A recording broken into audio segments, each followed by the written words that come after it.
அழுதாள் இப்போ சதுதிரணியனும் கேட்டு தனலது மெழுகு போற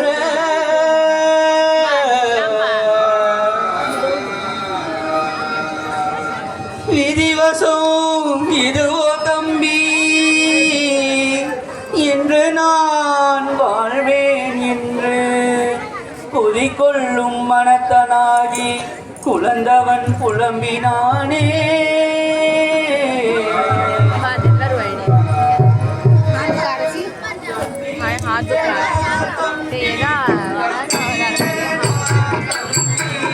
தம்பியடா தம்பி தம்பியடா தம்பி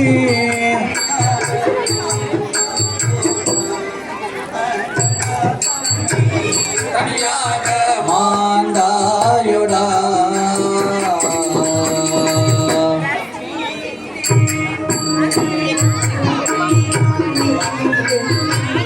நம்பினேன் உன்னை நம்பினாய் நீ என்னை நடுவீனில் மறந்தாயுடா அடடா தம்பி நடுவீனில் மறந்தாயுடா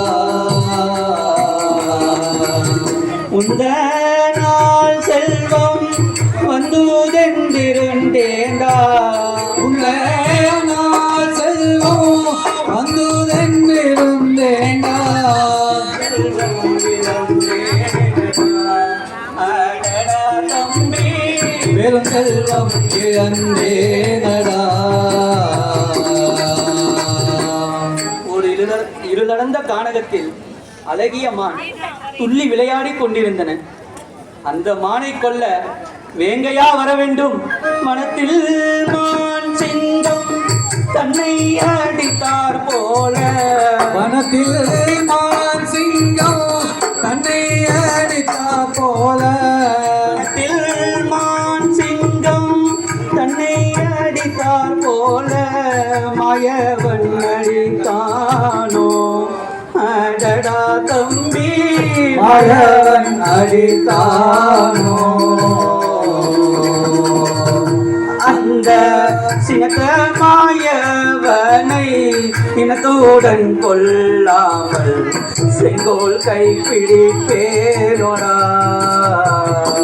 அந்த சினத்த மாயவனை இனத்துடன் கொல்லாமல் செங்கோல் கைப்பிடிப்பேனடா. தம்பி, எனது வலது கையை வெட்டி வீழ்த்தியிருந்தாலும் கலங்கியிருக்க மாட்டேனடா. ஆனால் உன்னை பறிகொடுத்து நான் இனி என்னடா செய்ய போகிறேன்? வெற்றி கொடி நாட்டி வீரநடை போட்டு வரலாறு படைப்பாய் என்று எண்ணியிருந்தேனே, என்னை வறண்ட பாலைவனத்தில் தவிப்பதை போல் விட்டு விட்டு சென்று விட்டாயடா தம்பி, விட்டாயடா. இந்த உலகத்தையே வென்று வருவாய் என்று மிக மகிழ்ச்சியாக இருந்தேனடா. எண்ணிய எண்ணங்கள் நிறைவேறும் பொழுது கை நழுவி விழுந்த கண்ணாடி பாத்திரம் போல் சிதறி போய்விட்டாயடா தம்பி, சிதறி போய்விட்டாயடா. உன்னை இழந்து நான் என்னடா செய்வேன் தம்பி? மேலும் உன் வீர செயல்களை எதிர்பார்த்து உன் மனைவி அங்கே வலிமீது விழிவைத்து காத்து கொண்டிருப்பாள். அவளிடம் சென்று என் தம்பி இறந்து விட்டான் என்ற செய்தியை எப்படியடா சொல்வேன், எப்படியடா சொல்வேன்?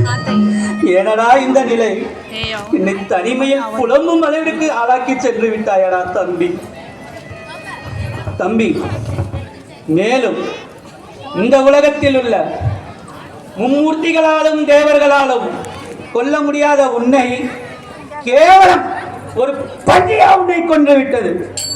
இதெல்லாம் அந்த மாயவனின் வேலையாகத்தான் இருக்க வேண்டும். தம்பி, உன்னை கொன்றவனை கண்டுபிடித்து பழிக்கு பழி, பதிலுக்கு பதில், ரத்தத்திற்கு ரத்தம் வாங்கிய திருவே. அமைச்சரே, விடுபட மண்டலம் பொறிபட அந்த ஆவணி விடுபட அவனியை பிளந்தெடுத்த பெரும் வீரராம் எனது தம்பி. எனது தம்பியை கொன்றவரை கண்டுபிடித்துக் கொண்டு அதில் சித்தம் குருதியை என் மார்பில் பூஜை கொள்ள துடைத்துக் கொண்டிருக்கும் நான் எரிமலையாய் கொசலைக்கும் ஆழ்கடலாய் ஆகிவிட்டதே மந்திரி, ஆகிவிட்டது. என்ன செய்வது? ஆகையால் என் தம்பியை கொன்றவனை எப்படியாவது பழி வாங்க வேண்டும்.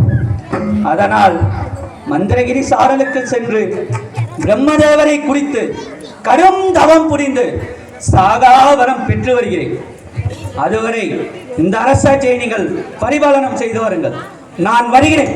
அப்படியே இருக்கு.